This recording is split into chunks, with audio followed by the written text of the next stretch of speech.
a couple more questions, having posed in the first round, both to Ms. Donaldson and Ms. Evans. But Mr. Simmons and Dr. Fall, again, I appreciate both of you being up in Alaska in May. The engagement that you had, not only with the leaders of our national labs, but with Alaskans to better understand some of the issues, challenges, but also the opportunities that we have there. And Mr. Simmons, I appreciate your comments this morning, really keying in on how we work to address the affordability aspect of energy, because in my state, we're still the highest cost energy state. And we're struggling, but we've got so many opportunities that we get very, very excited about, and we're starting to see some of that. Senator King will be interested to know that a company based out of Maine is now working with us in Alaska with marine hydrokinetic project, and they were successfully awarded a grant to move forward this summer with their river turbine.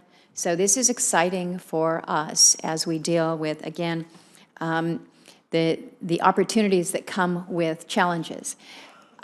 One of the things that I would ask you, Mr. Simmons, to commit to working with us on is this definition of microgrid, recognizing that the department's definition of the term still stipulates that it has to be to connect and disconnect from the grid. And of course, in many parts of Alaska and in Hawaii, we have situations where independent microgrids are really the only means of providing electricity. So there is no grid to connect to or to disconnect from.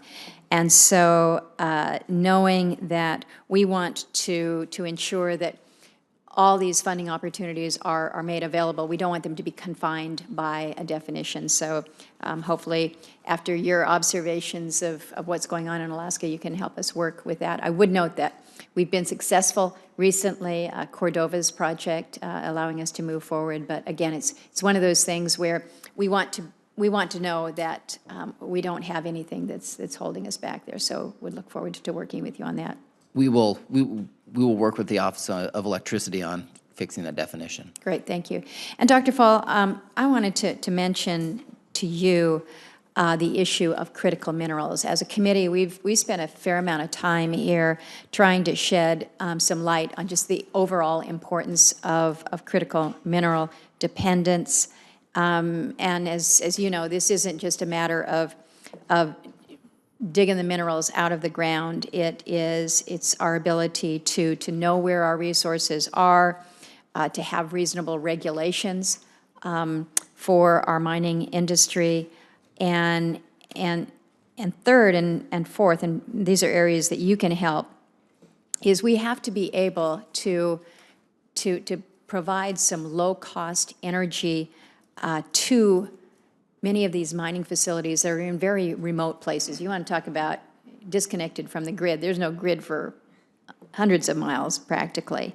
And so innovation with micro generators in microgrids, I look at some of the innovation that can go on in this space and think about the role that your office can take in really working to help support critical minerals and materials, and also working with the Department of Interior, along with DOE, to move the ball forward on establishing domestic supplies of critical minerals and critical materials. So I put this on your radar screen because, it is something we talk a lot about, where we've been with oil. This is the World Gas Conference this week, so there's a lot of discussion about what's going on with gas.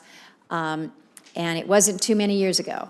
It wasn't too many years ago where we were talking about building the import terminals for natural gas. We were on our last legs when it came to oil. And so we recognize that with technologies, changes can come and can come in sometimes astounding ways. I am very concerned, though, that we have a view towards our minerals that is very narrow. We're willing to take it from anywhere else in the globe, oftentimes at not only very high environmental cost, but also very high human cost.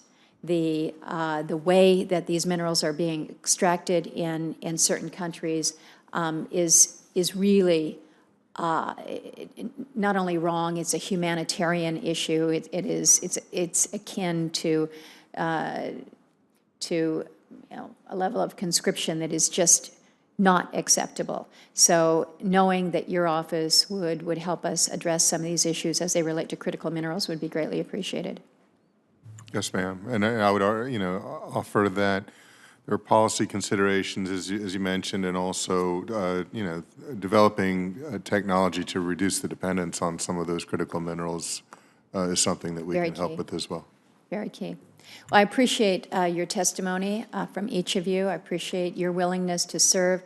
To colleagues, I will just let you know that we are looking to schedule a hearing in the not-too-distant future here on these proposals that are floating around right now from the administration about some of this reorganization. I know about as much as you know about it in the sense that we're reading it in the trade journals, but I think for purposes of much of the discussion that we've heard here from these nominees for DOE, there's a lot of questions that we all have about how would this work, how would this mesh. Mr. Simmons, I think your answer is very honest in saying, I don't know yet. Well, we don't know yet either, and we'd like to get a little more information because it will certainly impact you. Again, I thank you all for your willingness to serve. I thank the families that have joined you, not only here in person today, but telephonically, and who give you that support to do important work for our country. And with that, this committee stands adjourned.